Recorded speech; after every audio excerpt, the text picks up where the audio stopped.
Welcome, guys, to another episode of The Candy Show. I'm your host, Candy. We are live here in Chicago, Illinois. I have a returning guest. He was on The Candy Show in 2020, I believe. But I know it's been at least a couple of years, maybe even 2021. Gosh, I mean, like the pandemic has made us like miss 2 whole years. So, guys, I want you to welcome my returning guest, Mr. Marcus Chapman. And he's got some things he's got going on. We're gonna talk about when he was on the show last. And he's not only he's an author, you're also a radio personality. Yeah, I'm a whole bunch of stuff. Okay, see, that's the reason why I want to make sure that he gonna tell you what he is. But welcome back to another episode, Mr. Marcus. Thank you.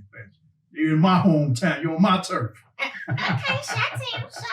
All right now, come on now. All right, okay. Well, dang, how come you just answered my question? You're originally from Chicago. Yeah. Okay. Southeast side. All right, so tell us a little bit about what's been going on since the last time you were on the Candy Show. Oh man, a lot. Let's see, that was 2020. So, well, the biggest things, two main things that's been happening. So, for one, I ended up doing another radio show. Okay, I wasn't doing a radio show at that time. Okay, can I interrupt you real quick? Yeah. Just so you guys know, if you didn't see the first one, I met Marcus a ton of years ago. Okay, 1999. 1999. Yes. He was a radio personality in Indianapolis, Indiana, and so there you go. That's the connection, and we just kind of stayed in contact. Right. All right, so well, we lost contact at first, but once social media got rolling, it was easy to get back in contact with people. MySpace and then Facebook and then Twitter and Instagram. So yeah, it's easy to get back. It's a lot of people from that time of my life, 90s, early 2000s, that I lost contact with and then got back in contact with them through social media. So that's one of the good things about social media, being able to, link back up with people. Yes, we were sending each other what is it called? Telepathy, or have a whatever it's called. We apparently was on each other's minds, and so there we go, we reconnected. But okay, all right. So you said that when you were on the show once before, you started your radio career back up. Doing some more of that. Go ahead. Yeah, I'll just give a brief rundown of that. Okay, so I started doing radio in the fall of '92, September 12th. 1992, I did it in college for 3 years. And then I started working here in Chicago at WGCI 107.5. First, I was just helping out. And then every year, I kept moving up to another level. So 95, I was what we call a studio assistant. 96, I got on the air staff. 97, I got my own show. 98, I got on with primetime. 99, I had 2 primetime shows, like the hottest shows on the station. On the weekends, hosting one of the biggest parties, or the biggest party in the city for mostly Black folks at the time. I was one of the hosts. It was 4 of us. And around that time is when I started getting attention from other stations. Opening came up in Indianapolis. I got hired there in September 99. I think I met you maybe around November, something like that. And then I was there for exactly 15 months. Because I got there September 27th of 1999. I'll never forget that. My last day in Indy was December 27th of 2000. Because I got hired to work in Dallas. And I almost ended up working a bunch of other places, Miami, Philly, but Dallas was the one that eventually came through. DC was another possibility, but Dallas came through. I was there until August of 2002. I came back to Chicago. I was here until early 2008, went to Atlanta. That didn't work out there well. Ended up going back to Dallas a second time at the end of 2012. Started doing radio again down there.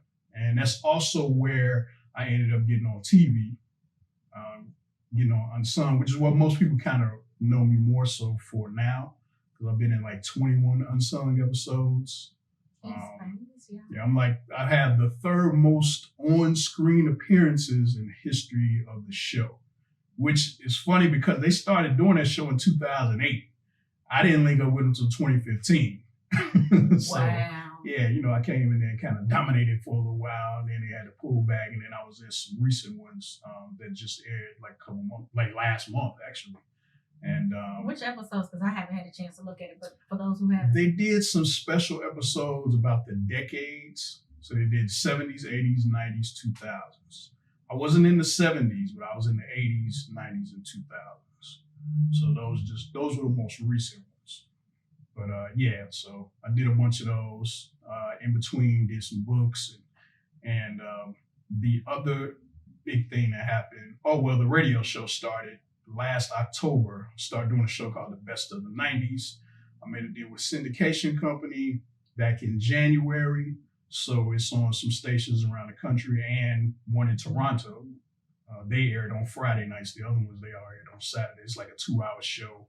Toronto, Canada? Yeah. Wow, yeah. Okay. Yeah, so it's a pretty fun show just because the 90s, like I was 16 when the 90s started. The first half I was in college. The second half was when I was in professional radio. And in the second half of the 90s, I worked at 3 record stores. So I saw what people came in the store to buy. I know what they was calling the station for, so I was very much in tune with the music of the time. So it's kind of a chance to, those were great years for me, Okay, well, listen, they were great years for me too, back in the 90s with the music. And I'm going to be honest, that's my best year that the era that I like myself. Yeah, so. well, 99 was my best year, period. But yeah, that whole decade, this show is very different from everything else I've done radio-wise, though, because, as a matter of fact, it's almost the opposite. So in professional radio, the whole thing was interacting with the audience. You don't pick the music, but you come up with features to kind of get people involved. That was always my thing, getting a lot of phone calls. That's what I was known for. And, doing it in the studio and all that. And this is kind of the opposite because I do it from home. It's not really focused on interacting with listeners, but I pick the music. So it's like, it's totally different, but it's fun though. I came up with a good show. Even before I was what I would consider to be a good radio personality, I knew how to give a good show because it's all about coming up with things to make people interested in continuing to listen. Like when I was on last time, we talked about some of the stuff I did in indie. Like I used to come up with, I used to take song titles that were out and I would flip them into features to get people to call the radio station. Like Ja Rule had Holla Holla. I did a thing called Holla Holla. People called in. It was like shout outs, but it wasn't shout outs because it was hollers and I was the only person doing hollers. So it was a way to market myself without using my name. I like that. That's a good concept. Big timers had Get Your Roll On. I had some with that. People called in saying, what kind of cars they was rolling in for the summer. So different things like that. So on this Best of the 90s show, the features aren't really designed to get people to call, but they're music oriented. They're based around it. So like every show I do a back-to-back artist of the week, just playing 2 songs in a row by one of the big 90s artists. We do a soundtrack jam of the week. There's a lot of soundtrack hits back then. Those were real big. We do a remix of the week. We do a artist collabo because the 90s was really the first decade of music where it was really common for artists to work together. You didn't have as much of that prior to that, especially after 95. Like once Method Man and Mary J did that song together, when that blew up, that was really the beginnings. It had already started, rappers and singers, R&B, hip hop together, but that was the song where it got so big that became a common thing for singers and rappers to work together on songs. So it almost like for me, when I listen to some songs, I'm always listening to it and just automatically can hear a remix right afterwards with a collaboration. So it's like the regular song by itself sometimes no longer, in my head anyway, doesn't register because I'm always waiting for it and anticipating for a collaboration. Right. It just depended on which version was the bigger hit. I mean, some songs that I played, remix, collabo, and a soundtrack jam all in one. So I had to figure out which category am I going to put it in for sure, And then for Black History Month, I did something special where each show was all the music of a particular year. So I did a 1990 show, did a 91 show, 92, 93, 94. And then coming up since June is Black Music Month, I'm going to pick up the second half of the 90s. So I'll do 95, 96, 97, 98. And I'm going to sneak 99 in there for the July weekend. So what era do you stop? Like, do you stop at 2000 or? It's only 90 through 99. Okay.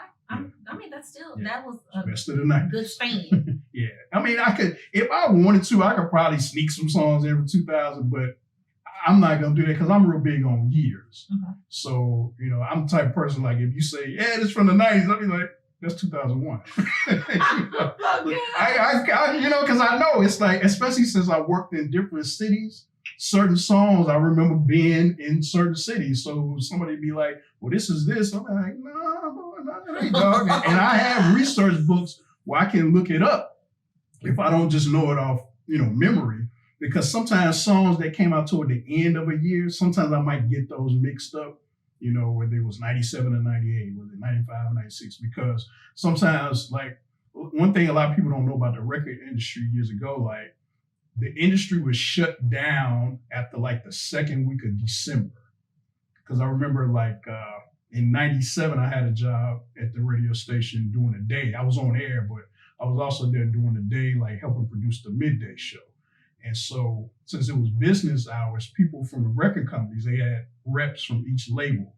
It was a day they called Music Day, where the labels, their rep would come down and bring their song they was trying to get on the air. They would check up on the song they already had on the air and all of that. And I remember the music director telling me, when we get toward the end of the year, they're going to stop coming in and bringing stuff because that's going to be it. And like even the Billboard charts, they freeze at the end of the year. Because that's like what, December through it's like that third quarter, December to March or something like that, February, March, something. It's like when they shut down, the industry shuts it down, the music industry shuts it down. Yeah, well, really they just do it for like just a couple of weeks at the end. A holiday type situation where everybody had time for friends and family. Okay. Right, so I remember that. So sometimes I may not remember which year something, because it may have come out in one year, but it really didn't get popular to the next one. So a lot of times on the show, I also do a thing called the 90s triple play, where I play 3 songs in a row from a particular year. So when I'm doing that, sometimes I'm trying to figure out, okay, am I going to use this for 97 or 98? Is this going to be 93 or 94?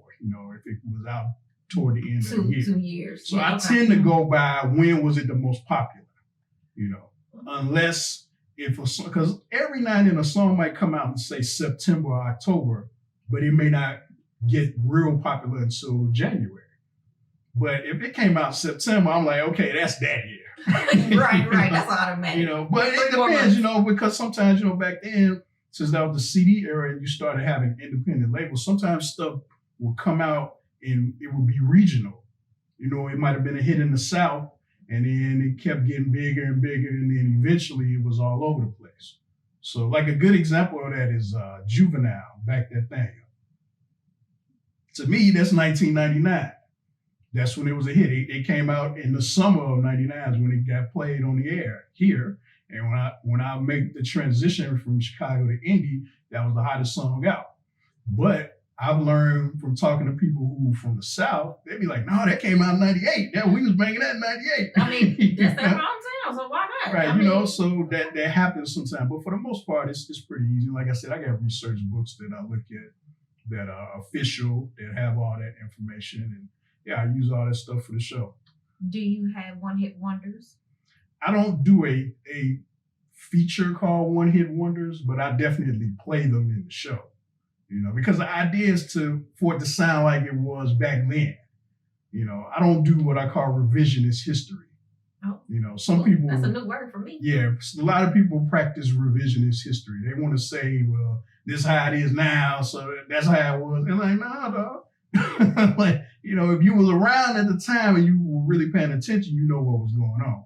And I noticed that that's one bad thing about social media. A lot of times people try to switch stuff around and make it seem like it was one thing. And I'm like, no, I remember that ain't how it was, dog. So, yeah, but yeah, it's a fun. As a matter of fact, another special thing I did since March was Women's History Month, the last 2 shows I did in March, I did all female artists of the 90s, R&B and hip hop. So it sounds like you're trying to keep a theme up so it won't be consistent just playing a normal 90s song. Yeah, if it makes sense for something special going on, then yeah, I do that. But the individual year shows, I was really looking for. I'm really looking forward to these that are coming up 95 through 99. Those are gonna be fun because that's when I first got it professional radio. You know, Okay. I was really paying attention to, you know, you had Billboard as the main industry chart magazine, but there used to be some other ones that were around. You had one called R&R, which was Radio and Records, and I first discovered that in '95, where this was strictly industry. Like, you wouldn't buy it in the store, but it looked like a newspaper, but it was a magazine. They would have the playlist for all the different radio stations. You could see what each station was playing each week, what they added, and you could see the overall airplay, you know, and they had them for every format, every genre, you know. So I started paying attention to that. That was my last semester of college when I first saw that, you know. So that was going on. So yeah, all of that stuff, you know, just having a chance to utilize that info in a creative way is pretty cool. Have you played a song twice yet? Yes, I have. Okay. But I keep track of everything I play. That's another thing too. Like, I have a whole notebook full of all the songs that I could play, and every week I'll mark down the date that they played, so I can go back and see. Okay, I played, you know, Jodeci Come and Talk to Me on this day. I played the remix on this day, you know, and I mark them down, so when I'm looking for what I'm going to play next, I can see if it's been a while since I played not just the song, but even the artist. Okay. You know, like if I go 2 weeks in a row playing Janet Jackson, the next week I may say, okay, well, I'm gonna bypass Janet this week, and, you know, okay, I haven't played no Monica in a minute, or haven't played, you know, whoever, High Five, you know. And sometimes things will happen, like it's been some '90s artists who passed away recently, so I made a point to play something and mention something about it. Well, it's definitely something with a variety of the music, because again, the catalog is so huge. You can break it up in different categories and make it different themes. Yeah. So what's your favorite? Well, I know you're gonna say all of them your favorite. No, probably not. My favorite what though? But what's your favorite theme when you do your triple play, all of that the stuff? features that run every I don't know.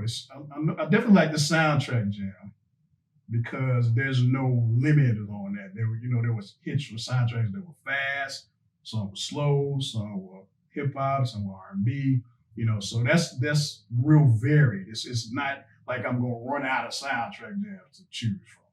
You know, so I like that. You know, the remix is cool. And another thing I do, I try to find interviews where the artists are talking about the songs or something related to the song, and I'll get little snippets and play them in the show. Okay, like your past interviews. Well, it don't have to be mine. I only have so many that I can choose from. Mm-hmm.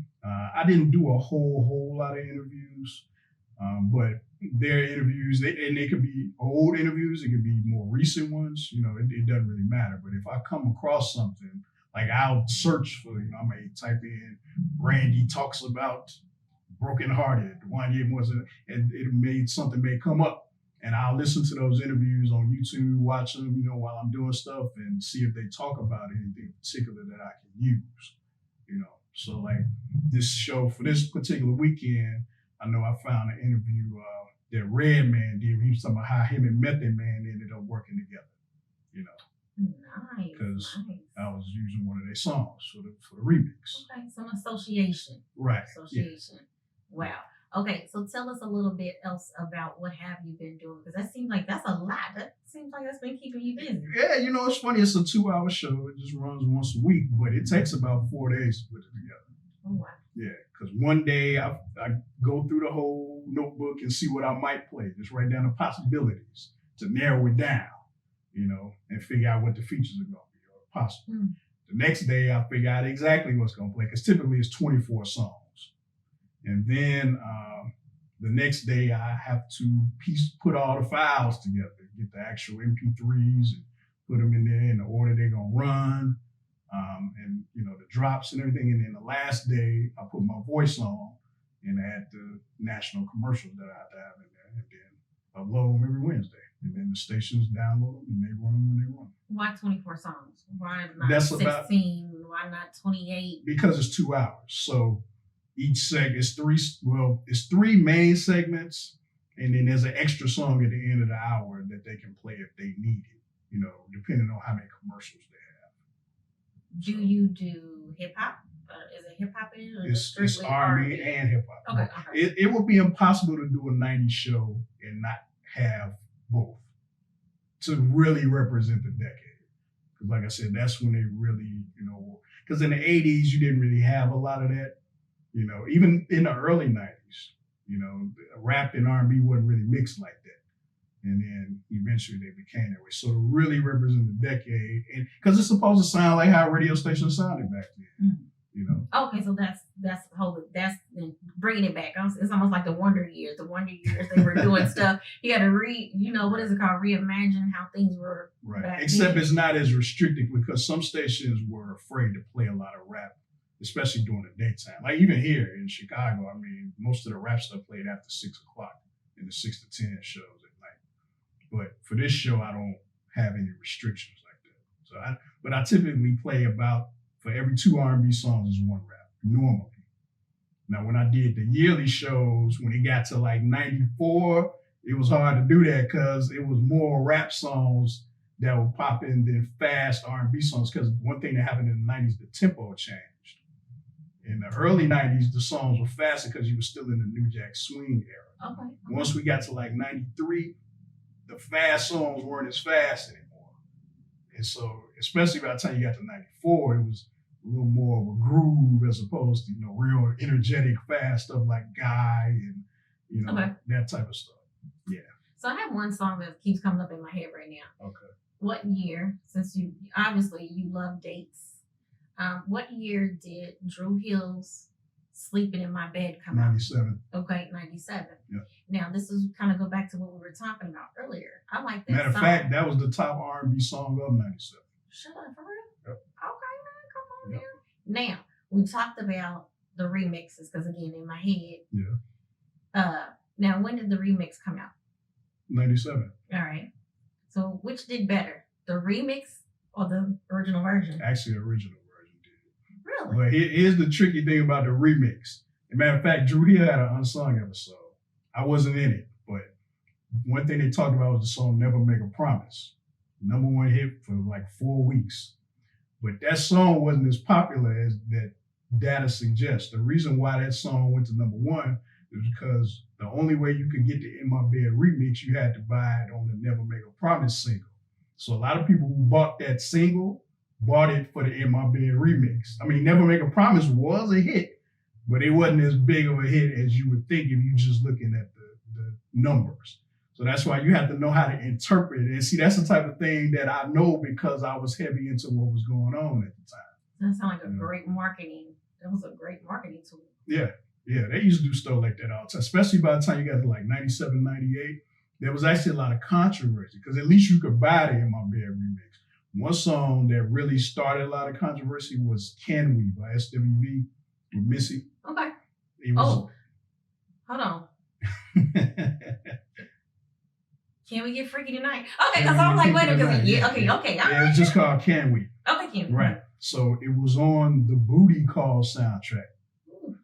But the only way you could get it was to buy the whole soundtrack. You couldn't get it as a single, Mm-hmm. And so that was one of the songs that there was a lot of controversy about. It wasn't the first one. Like Killing Me Softly by the Fugees was like that. There was no single. You had to buy the whole album. And the reason why it was controversial because, especially with soundtracks, by that point, a lot of times it would only be 2, 3, 4 good songs on there. And the rest of them would just be like leftover songs that the artist had done that didn't make their albums. So when people had to buy, they had to pay that $15, $16, $17 to get the whole CD just for that one song, and maybe only had 2, 3 more, people started getting mad at that. So when we got to the point in the early 2000s, when the download came out, a lot of people, that's why the CDs ended up dying out, because people felt like the music industry was robbing them.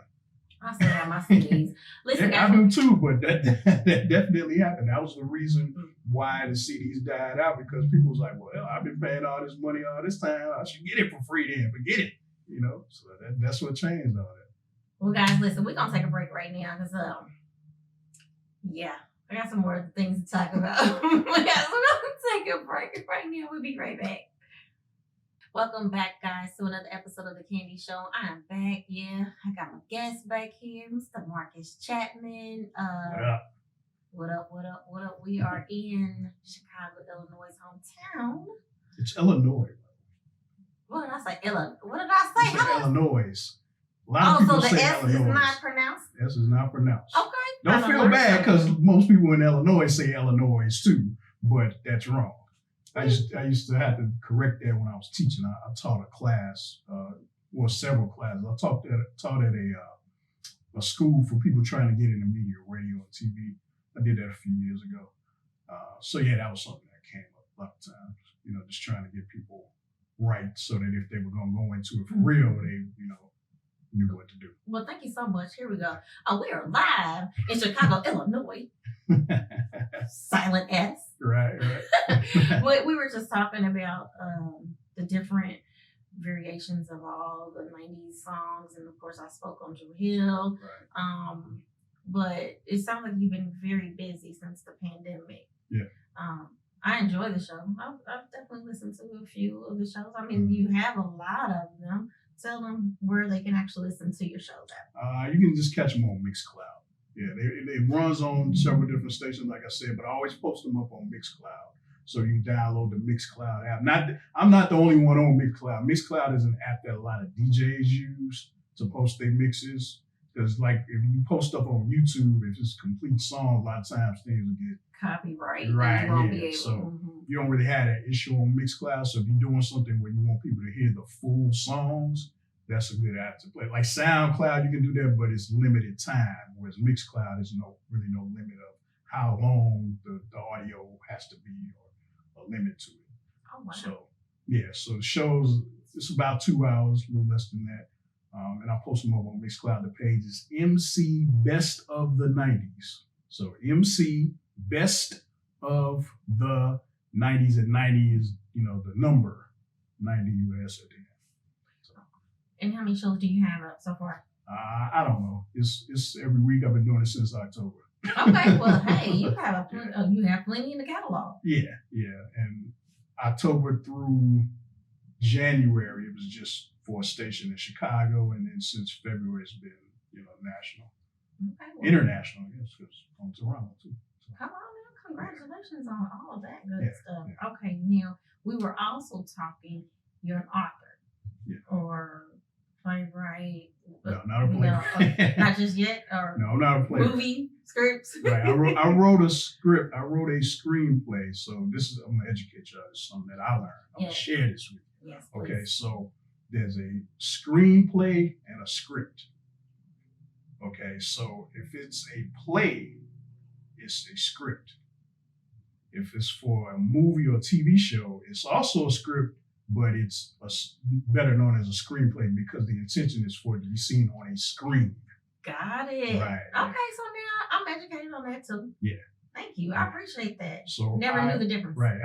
You can still say script because that's right, but screenplay doesn't apply to a play because that's obviously not going to be seen on the screen. But yeah, I wrote a screenplay / script about the early part of my radio career.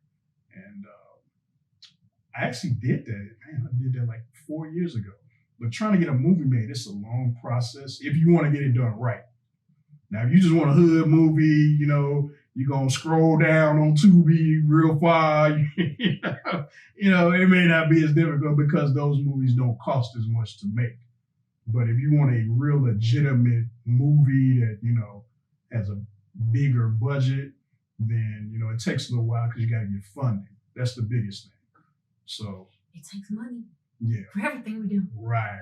So even before I got to that point, I into some screenplay contests and all types of stuff. But what ended up happening, a friend of mine who I met in Dallas in 2001, she is a publicist in LA. And her name's Tiffany. What's up, Tiff? What's up, Tiff? Right. She told me about this company that pitches films to different production companies and distributors. So they had like a 4-month program where they help you get your project ready to be pitched.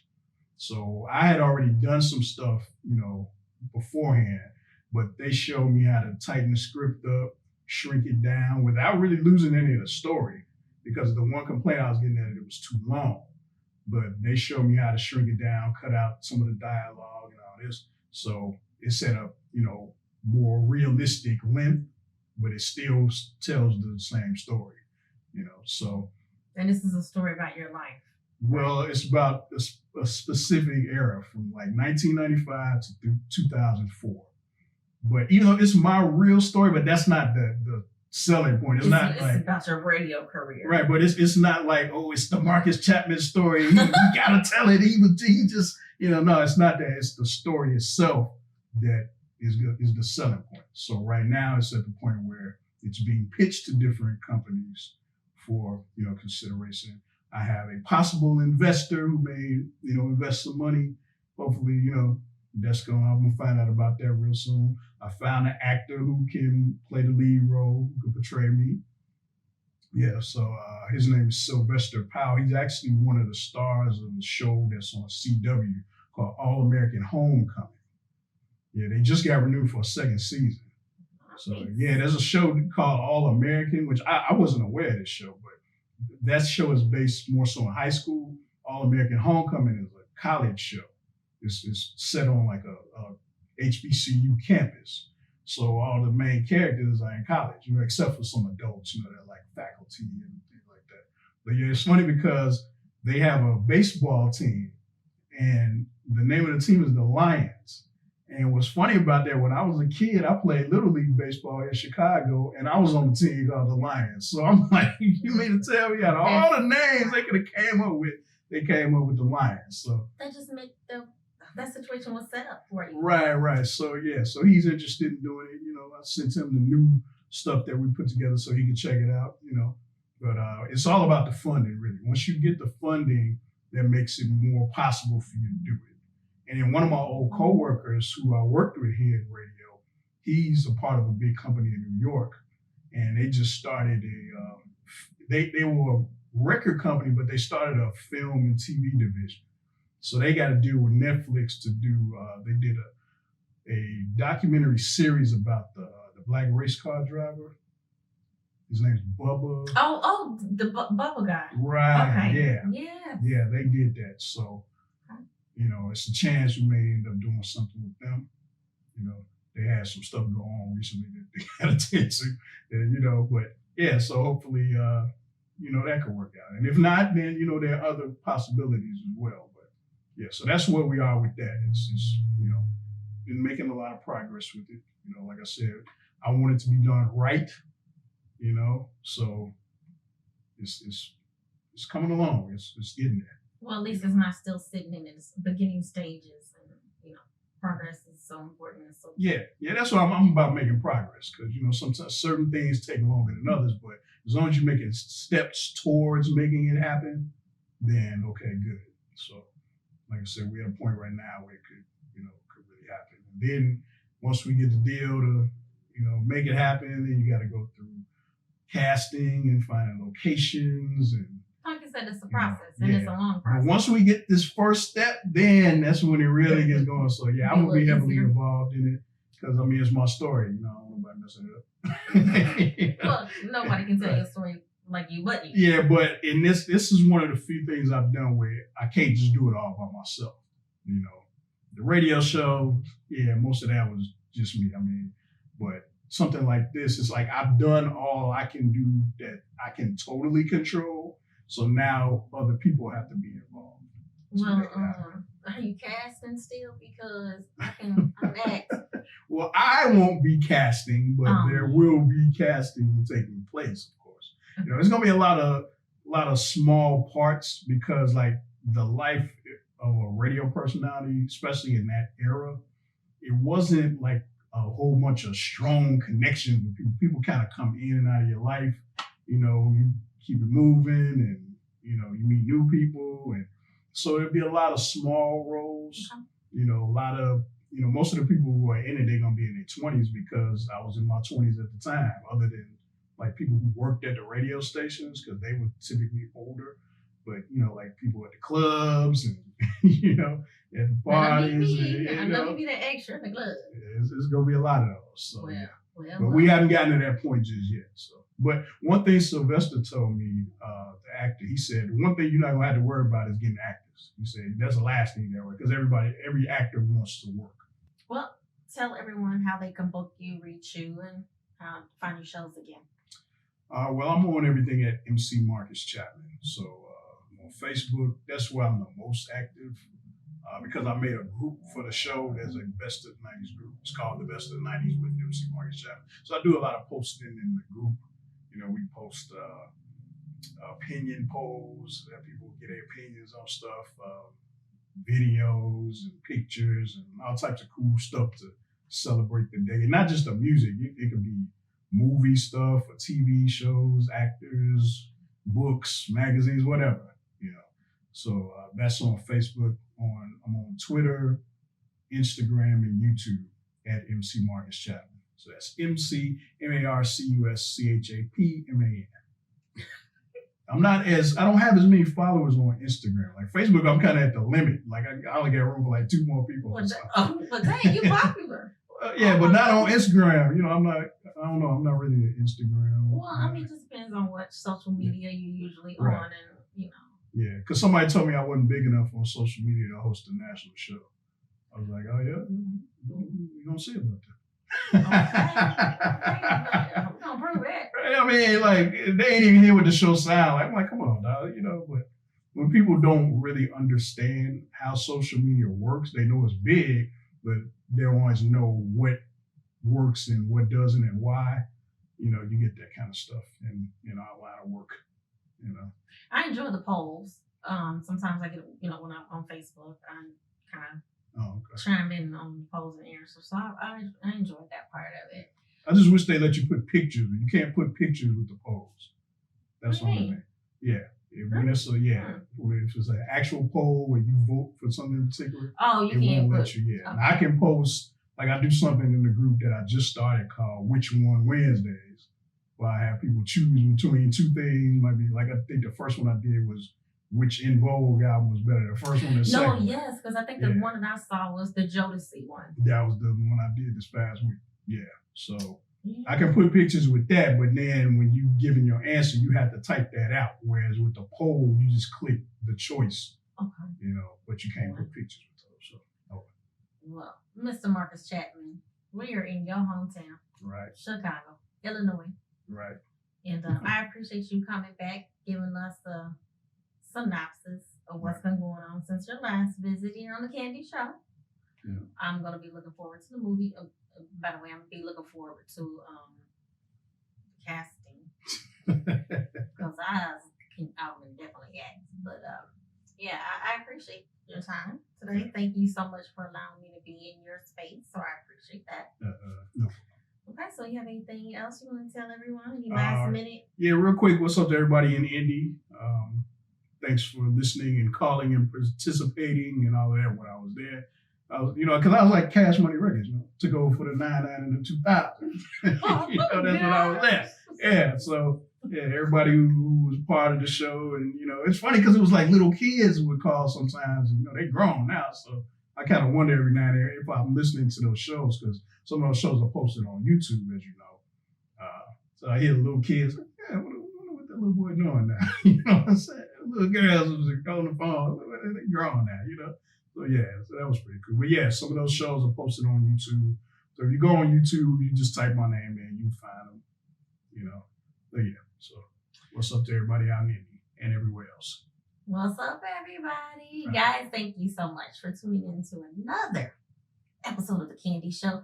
If you are not following the Instagram page, what are you waiting on? It's Candy Talk Show. And if you are a YouTuber, you don't have to be a YouTuber. You can actually just pull up YouTube. Guess what? When you pull up your YouTube, search for Candy Productions 2. That's capital C and the number 2. Once again, that's the capital C and the number 2. Candy Productions YouTube page. Make sure that you subscribe, you share, you put your notifications on. Notified. got to notify. You got to get notified when something new coming on. Yeah. See, this is what we do here at the Candy Show. I mean, natural, raw, real, uncut, unscripted. These things happen. So once again, make sure that you are subscribed. Put your notifications on to the YouTube page, capital C, number 2, Candy Productions, number 2. Once again, follow the Instagram page. Instagram page, Candy Talk Show. Guys, we're out of here. Bye.